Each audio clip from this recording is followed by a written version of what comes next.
तो स्टूडेंट, आज मैं फिर से नया टॉपिक आपको लेकर आया हूं, प्रकाश संश्लेषण जो है पृथ्वी का मेन आधार। प्रकाश संश्लेषण और ये क्या होता है मैं आपको समझाऊंगा सबसे आसान भाषा में।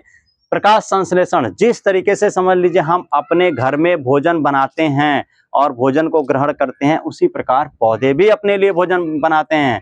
ठीक है, पौधे भी अपने लिए भोजन बनाते हैं और उसको यूज करते हैं। ठीक है, भोजन को तो जैसे भोजन बनाने के लिए हम क्या करते हैं, पहले अपने किचन में, ठीक है, रसोई घर में क्या लाते हैं, जो भी चीज हमको बनाना है, ठीक है, तो वो पहले सामग्री इकट्ठा करते हैं। इसी प्रकार पौधे भी अपने रसोई घर में सबसे पहले सामग्री इकट्ठा करते हैं। तो पौधों का रसोई घर क्या होता है, पत्तियां।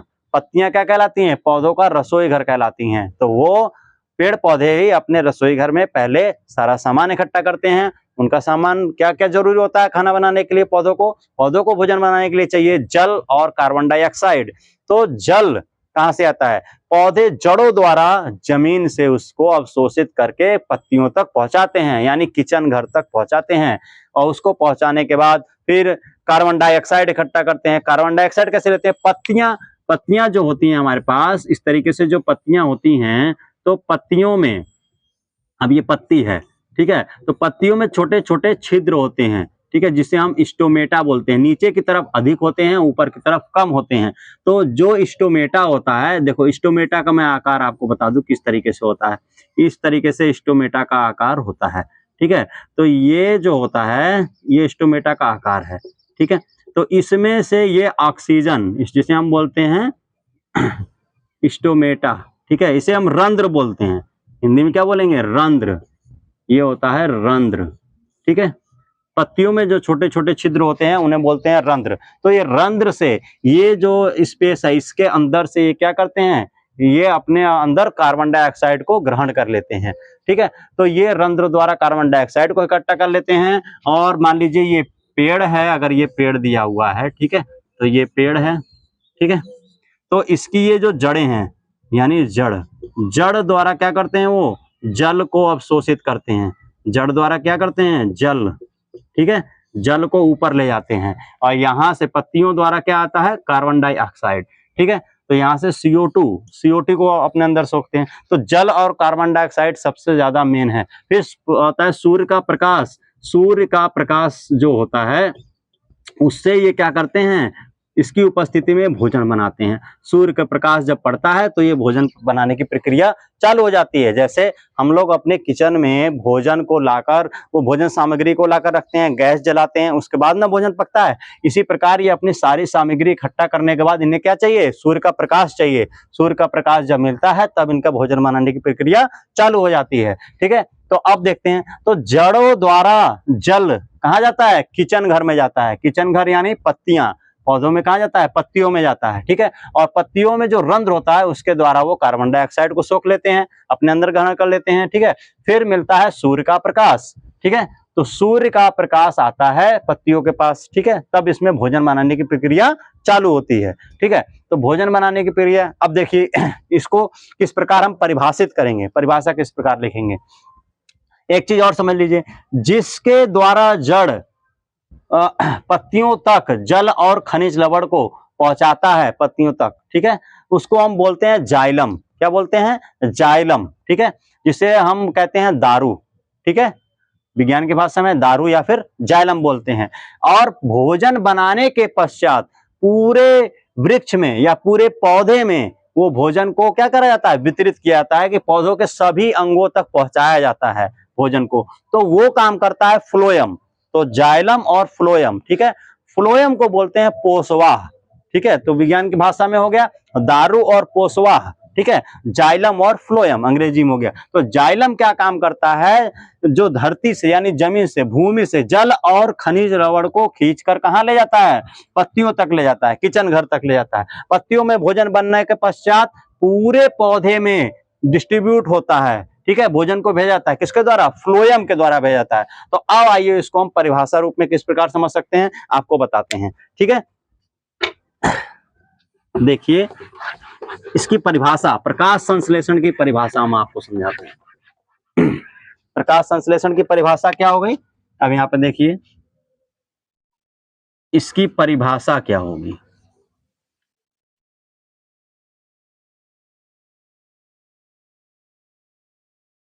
परिभाषा इसकी क्या बनेगी कि अब यहां पर देखिए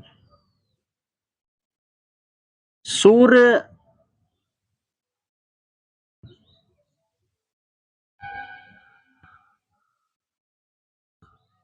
की प्रकाश,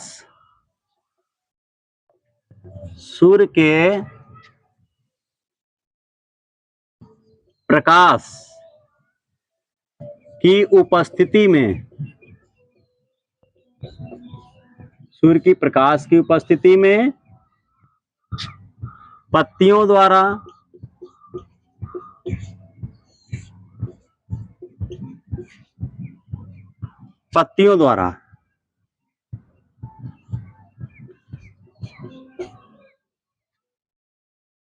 पर्णहरिम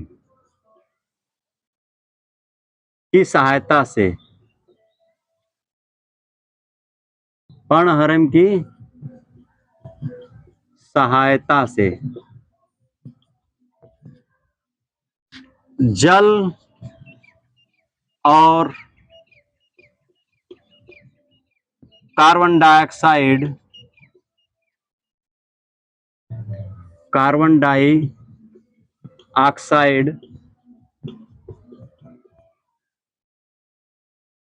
के उपयोग से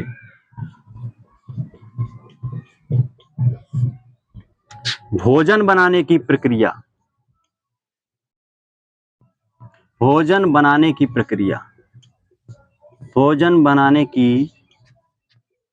प्रक्रिया प्रकाश संश्लेषण कहलाती है। प्रकाश संश्लेषण कहलाती है।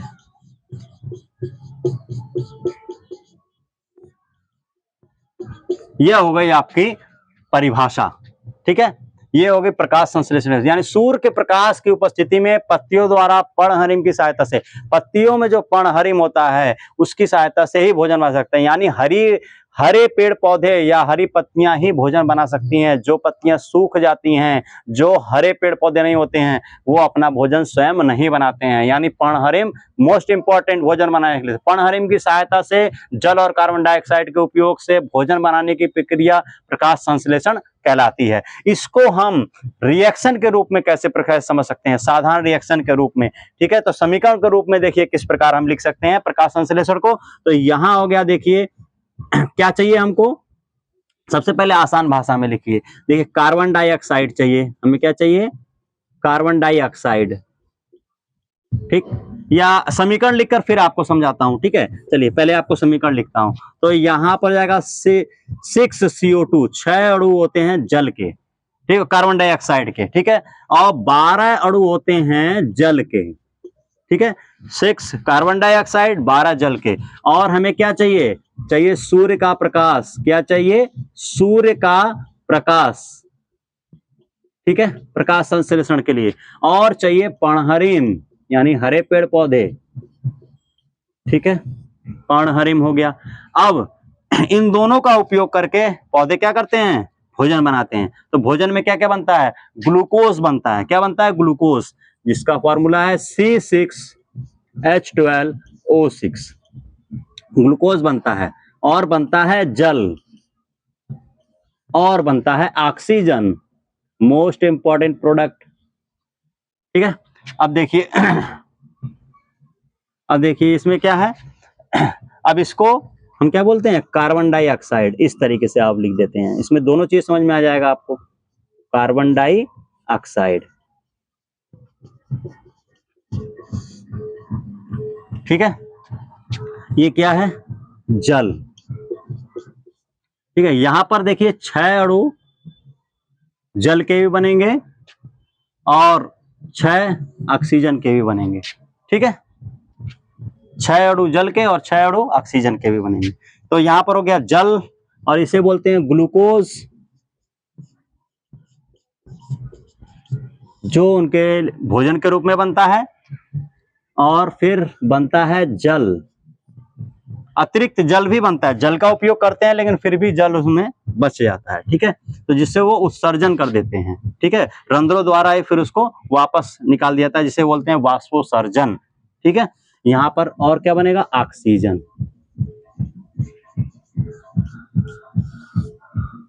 ठीक है। तो ये हो गई प्रकाश संश्लेषण की परिभाषा, और इसको हम रासायनिक समीकरण द्वारा समझ सकते हैं।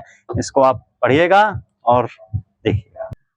तो आप लोगों को ये पूरी बात समझ में आ गई। एक बार मैं फिर से पढ़ के दिखा दे रहा हूं। सूर्य के प्रकाश की उपस्थिति में पत्तियों द्वारा पर्णहरिम की सहायता से जल और कार्बन डाइऑक्साइड के